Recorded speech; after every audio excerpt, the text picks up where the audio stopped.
આ ન્યૂઝના પ્રાયોજક છે CSC બાલ વિદ્યાલયા. લાહોરી ઝીરા, હર કોઈ પીરા લાહોરી ઝીરા. ઇસ્લામનો પવિત્ર મહિનો રમઝાન હવે અંતિમ તબક્કામાં છે.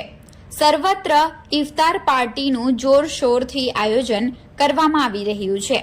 દરમિયાન ગુરુવારે ડુંગરાની હોટલ બિસ્મિલ્લા ચિકન ખાતે મોહમ્મદ અલી મકંદર દ્વારા ઇફતાર પાર્ટીનું આયોજન કરવામાં આવ્યું હતું, જેમાં હિન્દુ મુસ્લિમ સહિત તમામ સમાજના લોકોએ મોટી સંખ્યામાં ભાગ લીધો હતો.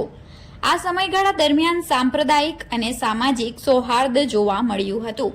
મોહમ્મદ અલી મકંદરે કહ્યું કે ઇફતાર પાર્ટી માત્ર ભોજન સમારંભ નથી, પરંતુ તેનો અર્થ સામાજિક અને સાંપ્રદાયિક સૌહાર્દ જાળવવાનો છે. मेरा नाम मोहम्मद अली है, मैं वापिस है.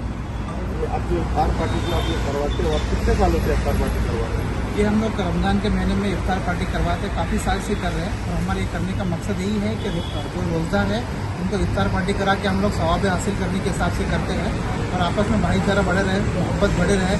तो इसके लिए हम लोग हर साल से रमज़ान महीने में हम लोग इफ्तार पार्टी करते हैं.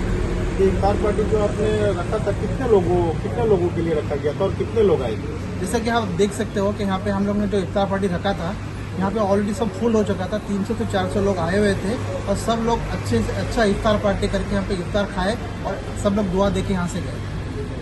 ये इफ्तार पार्टी के जो आप दिए हैं, ये आप जैसे जनता को क्या संदेश देना चाहते हैं?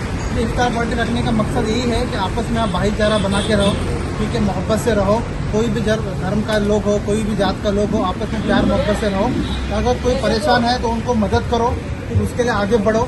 यही मैं एक आपके चैनल के थ्रू एक मैसेज देना चाहता हूँ.